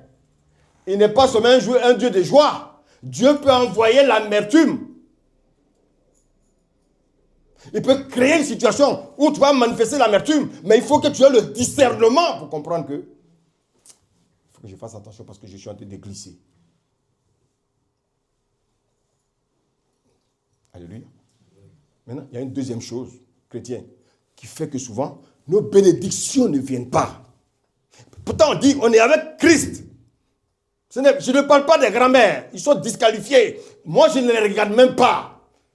On dit, mes bénédictions sont en Christ. Je suis dans le royaume de Dieu. Je ne suis plus dans le royaume des ténèbres. Donc, je m'attache à lui. Je suis attaché à lui, pas autre chose. Maintenant, qu'est-ce qui peut créer maintenant que mes bénédictions tardent? Pourquoi mes bénédictions peuvent tarder? Isaïe 59, lis-moi ça, ma fille. 59, verset 1. Non. À 3, regardez. Non, la main de l'Éternel n'est pas trop courte pour sauver. Donc Dieu dit, sa main n'est pas trop courte pour nous sauver. Continue. Ni son oreille trop dure pour entendre. Donc en fait, tout ce que tu dis là, Dieu entend. Allô? Tout ce que tu fais, Dieu voit. Continue. Mais, regardez, il a dit mais. Mais ça veut dire qu'il est en train de te mettre en garde. Oui. Ce sont vos crimes. Vos crimes. Qui mettent une séparation. Oui. Entre vous et votre Dieu. On dit votre Dieu. Donc si on dit mon Dieu, ça veut dire que c'est qui? C'est mon Père. On a dit, c'est ça qui met une séparation avec leur Dieu. On dit votre Dieu. C'est comme on dit, oui, non, c'est à cause de ça qu'il y a des histoires entre toi avec Paul. Donc la personne est identifiée ici. On dit votre Dieu. Oh, notre Dieu, c'est qui? Comment s'appelle notre Dieu? Jésus est notre Dieu. Vous n'êtes pas conscient de ça? Qui est notre Dieu? Jésus.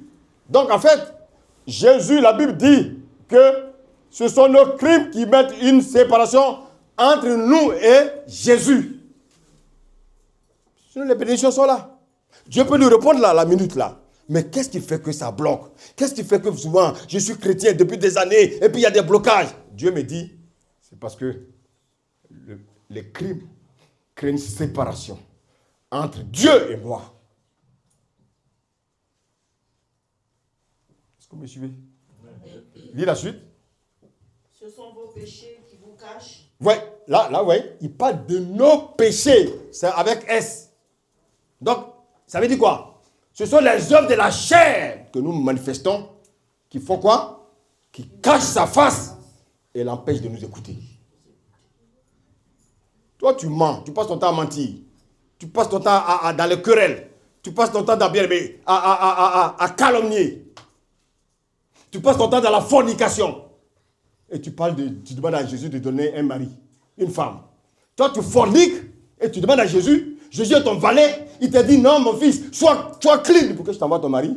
Toi, tu es plus intelligent que Dieu. Tu commences à forniquer. Et puis tu vas demander à Jésus, donne-moi ma femme.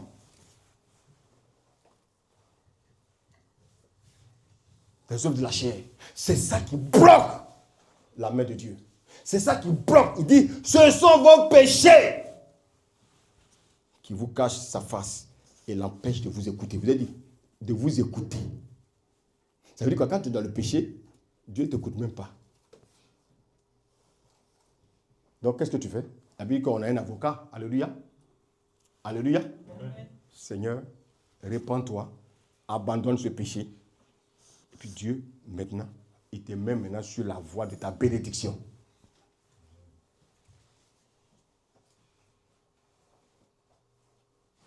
Alléluia. Amen. Tu es dans les manipulations. C'est toi qui critiques les gens. C'est toi, oui. Vous savez, nous, on a connu ça. Il y a des gens qui sont venus, que Dieu nous a envoyés. Qu'est-ce qu'on n'a pas fait pour ces personnes? On a jeûné, prié pour que la situation des gens soit réglée. Mais quand ça a été béni pour eux, ils nous ont traités comme des chiens. Simplement pourquoi? Parce que leurs yeux sont ouverts, ils ont tout ce qu'ils voulaient, donc on ne peut plus maintenant leur dire la vérité.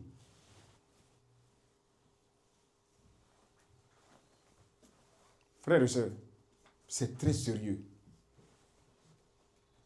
Ne critiquez jamais un homme de Dieu. Tu veux parler à l'homme de Dieu? Appelle-le, viens lui parler. Il ne faut pas lui parler de lui à quelqu'un. Fais attention. Dieu est très écoutant à ça. Alléluia. C'est son comportement. Dieu va gérer ça avec lui. Mais toi, ne rentre pas. Ne crée pas des problèmes entre toi et Dieu. Myriam, elle a critiqué avec son frère. Comment il s'appelle? Aaron. Ils ont critiqué qui? Dieu a envoyé quoi? La lèpre. On ne touche pas le roi. On ne touche pas les hommes de Dieu. Je ne suis pas là pour abuser, pour dire les gens qui profitent. Ouais, je suis un roi, je suis un roi. Non, ce n'est pas ça. Un homme de Dieu, il ne faut pas le critiquer. Donc tous ceux qui font du mal à un homme de Dieu, ils le payent d'une manière ou d'une autre. Mais l'homme de Dieu, il doit rester dans le silence. Laisse Dieu. Le Seigneur dit, à moi la rétribution, à moi la vengeance. Nous, on n'a pas besoin. On veut simplement faire l'œuvre de Dieu. Et qu'est-ce qu'on ne reçoit pas? Qu'est-ce qu'on reçoit après les bénédictions des gens? Des critiques, des injures, des calomnies. Des gens pour lesquels tu as imposé les mains. Tu leur as imposé les mains. Ça n'allait pas. Ils étaient dans des problèmes difficiles. Quand ça va, ils ont oublié celui qui leur a imposé les mains.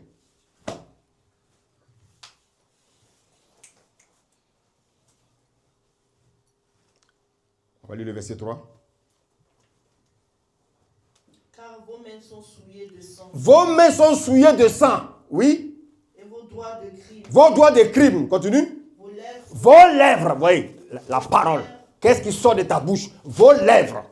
Font quoi? Profère le mensonge. Vous avez vu? Continue. Votre langue fait entendre l'iniquité. Vous avez vu? Voilà des choses également qui peuvent faire que vos bénédictions soient bloquées. Ce n'est pas la grand-mère, ce n'est pas les grands-pères. Oui, on va couper les liens. Toi-même, regarde ta vie. Tu es conscient de ta vie. Tu vis dans la prostitution et en même temps, tu veux un mari. Ce n'est pas possible.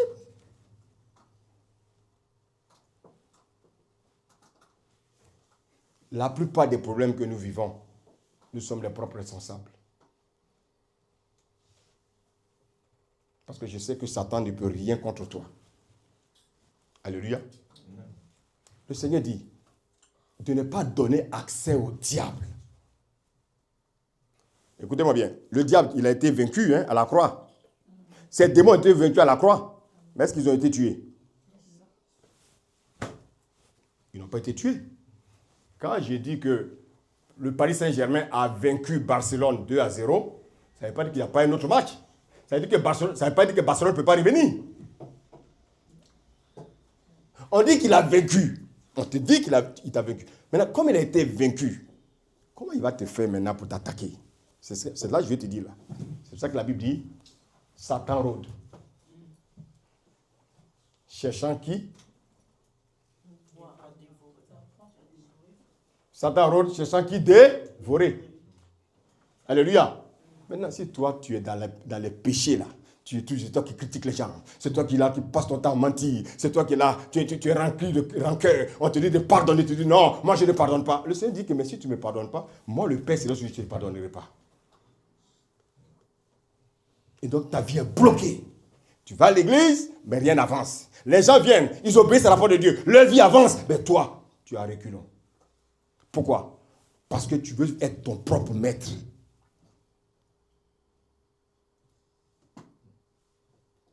Satan, il ne peut rien te faire. Maintenant, si dans la vie, on te dit non, c'est un démon qui le fatigue, on prie, le démon part, et puis c'est terminé. Alléluia. Vous avez vu ce qui fait que nos bénédictions bloquent. Amen. Le Seigneur t'a délivré. Sois fidèle à la parole. Vis une vie de sanctification. La vie de sanctification, ça veut dire quoi? Dieu t'a mis à part. Ne te mélange pas aux choses du monde. Ne te mélange pas aux choses bizarres. Parce que tu as déjà acquis la victoire.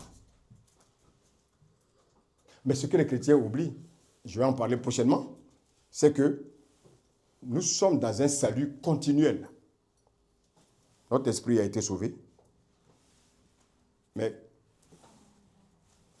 qu'est-ce que Satan attaque? Rappelez-vous de ce que je vous ai dit au début. Qu'est-ce qui intéresse Dieu? L'esprit, tu l'as déjà. Qu'est-ce qui intéresse Dieu? Qu'est-ce qui intéresse Satan aujourd'hui sur toi? Qu'est-ce que Satan attaque? Je vous ai dit que l'homme est trichotomique. L'homme a quoi? Bon, maintenant, ton esprit est sauvé. Donc, qu'est-ce que Satan attaque? Qu'est-ce qui te met en colère? C'est pas ton âme? Voilà, c'est ça que tu dois travailler.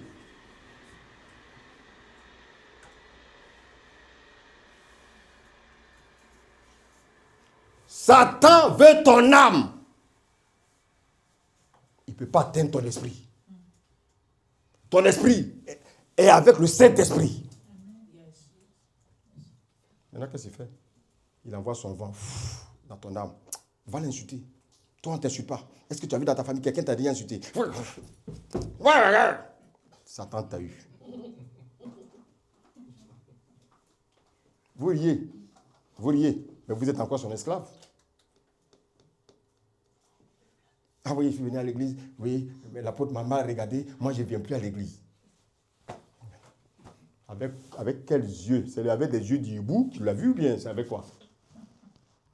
Vous avez vu combien de fois vous êtes malmené? Ah, je sais que le message là, l'apôtre là, c'est de moi qui parlais. Ah, mais si c'est de toi qui parlais, normalement, un enfant qui est renouvelé, il doit faire quoi? Il doit se repentir, changer. Mais tu te fâches. Je ne viens plus à l'église. Mais l'église où tu vas là, ils ne vont pas peut-être te dire la vérité, mais tu vas être coincé. Alléluia. Est-ce que je peux vous parler? Je peux vous dire un peu la vérité. C'est bon, non? Les enfants, le diable, il ne peut plus te vaincre. Donc, ce qu'il va faire, il va créer des situations. Les péchés là, ils rôdent autour. Les péchés. Mensonge, manipulation, colère, calomnie, critiquer, impudicité, tout ça là.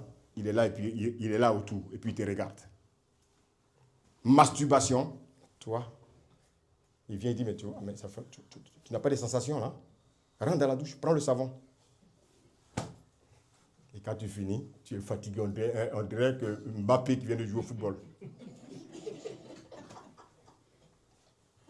Et tu vois? Et puis il y a une honte là, au fond de toi. Qu'est-ce que je viens de faire? Et tu commences à te culpabiliser. Et puis Satan dit, je l'ai eu.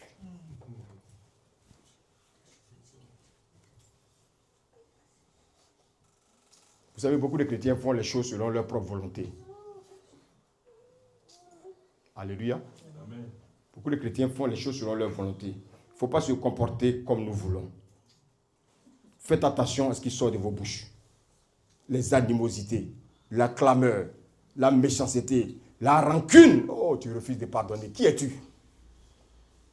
On te dit, va pardonner. Tu dis, non, moi, ça, je ne vais jamais pardonner. Donc, si tu ne vas jamais pardonner, c'est-à-dire que Dieu aussi ne va jamais te pardonner. Il faut que vous soyez dans la parole. On caresse trop les chrétiens dans les églises, on les caresse trop. Oui, si on parle trop, ils ne vont plus venir. Mais c'est qu'ils n'ont rien compris. Il faut. La Bible dit quoi? Soyez parfaits, comme le Père est parfait. C'est-à-dire qu'on peut être parfait. Il faut se perfectionner chaque jour. Amen. Amen. Alléluia. Amen. Tu as été justifié par l'esprit de vie. Les épreuves peuvent venir. Regardez, je vous donne ça pour terminer. Paul. Qu'est-ce que Paul a dit? Paul dit, Dieu m'a mis une charte dans mon corps. Paul, c'est quelqu'un qui était bossu. Bossu en même temps, mais en même temps, il avait des yeux bizarres. Vous voyez comment Dieu, une créature de Dieu, bossu, mais avec des yeux bizarres. Qu'est-ce que Paul a fait? Paul a jeûné. Il dit, j'ai jeûné 3 fois. J'ai prié 3 fois. J'ai supplié Dieu. Mais le Seigneur dit, ma grâce te suffit. Est-ce que c'est parce que Paul a péché? Non. C'est une preuve. Alléluia. Amen. Alléluia. Amen. Tu es l'homme de Dieu. Tu vis une situation que tu n'arrives même pas à régler.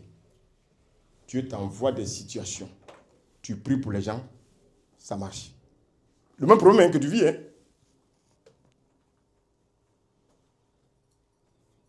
Je me rappelle. Pendant que j'étais très malade. Très malade. On voit des cas, oui, moi, mais je suis malade. Mais regardez bien comment Dieu fait. Je prie pour les gens ils repartent, ils sont guéris. Et moi, je souffre dans mon corps. Expliquez-moi. Ça veut dire quoi? Ça veut dire que nous ne sommes rien. Nous ne sommes rien. Nous ne sommes rien. Nous sommes des corps vides dans lesquels le Saint-Esprit opère. Parce qu'on doit être humble. Paul dit, il a prié. Paul va dans des endroits, il guérit les malades, il règle les problèmes. Mais lui-même, il est dans des problèmes. C'est ce que Paul dit. Je sais vivre dans l'abondance, je sais aussi vivre dans la disette. Un chrétien peut être dans la disette, un chrétien peut être dans l'abondance. Mais pourquoi souvent ça bloque? Il peut y avoir une épreuve. Satan peut nous attaquer. On a les armes. On a la parole de Dieu. Et puis, la troisième chose qui bloque, les péchés. Je ne parle pas des traditions de nos parents. Je parle des péchés, c'est-à-dire les œuvres de la chair. Mais un chrétien ne peut pas son temps à critiquer un frère. Réfléchissons. Passe ton temps à critiquer un frère. Il faut respecter les gens. Il ne faut jamais m'abouiller pour dire oui, non. Frère, il faut avoir la crainte de Dieu. Il ne prend pas son téléphone pour appeler. Ah, frère, tu as vu le frère là, tu as vu comment il était habillé? Oh, mon dirait un zombie. Non. Est-ce qu'un enfant de Dieu peut faire ça? S'il est habillé comme un zombie, si ce n'est pas beau, achète-lui des habits. Au lieu de le traiter d'habillé comme un zombie. Ah, le frère là, oh, tu as vu la soeur là qui était à gauche, mais elle porte lui les mêmes habits. Mais si elle porte les mêmes habits, c'est que toi tu peux lui donner de nouveaux habits, achète, donne-lui. Sans parler. Voici les choses qui nous bloquent. Notre héritage est là. Donc laissons les autels. On n'a plus le droit de renverser les autels. On n'a plus bien aimé le droit d'accuser les parents. Il n'y a plus de délivrance à faire. Dieu déjà nous a délivrés. La seule chose que nous devons faire, nous devons vivre maintenant par la foi. Quand l'épreuve vient, tu dois manifester la foi. Cantique, louange, bénédiction. Tu évangélises. Dieu dit, lui là, je vais lui donner ce qu'il a demandé. La deuxième chose qui bloque, ce sont les péchés. Quand tu sais que tu es dans le péché, répands-toi, Seigneur. L'avocat, il est là. Il y a un avocat. Seigneur, je sais, j'ai fait telle chose. Tu as dit que que celui qui tombe, il faut qu'il se relève. Toi qui es tombé, répands-toi. Je me répands. Seigneur, je ne vais plus critiquer quelqu'un. La troisième chose, c'est quoi? Satan, maintenant, lui peut t'attaquer. Mais il ne peut pas te vaincre. Comment il va faire? Il va passer par les œuvres de la chair. Ta femme te parle et tu commences à crier. Elle te parle, oui. Tu n'as pas remarqué, il y a le riz qui est fini. Comme si le riz, là, il ne mange pas. Vous avez vu, non? Pendant que je parle, regardez souvent vos réactions. Regardez. Pour des choses banales. Regardez souvent, quelqu'un dit, Marc, la personne elle est déjà sur qui vient, elle est bloquée. Pourquoi? Parce qu'il est prêt à réagir. Non. Tu sais même pas ce que la personne veut te dire, tu veux réagir. Non. Calme-nous. Calme ton cœur. Voilà comment Satan nous attaque. Sinon, nous avons la victoire en Christ. Amen. Parce que nous avons été affranchis par la loi de l'esprit de vie. La loi de l'esprit de vie a affranchi la loi du péché et de la mort. Donc il n'y a plus de péché en toi. Les parents, tout ce qu'ils ont fait, ça les concerne. S'ils veulent être sorciers, ils ne peuvent pas t'atteindre. Mais à quel moment ils vont t'atteindre? Quand tu vas pratiquer les péchés. Oh, est-ce que vous me comprenez? Pourquoi? Qui va les utiliser? Parce que Satan ne le voit pas. Donc Satan va les utiliser. Que le Seigneur vous bénisse. Que le Seigneur vous bénisse. Amen. Que le Seigneur vous bénisse. Amen. Amen.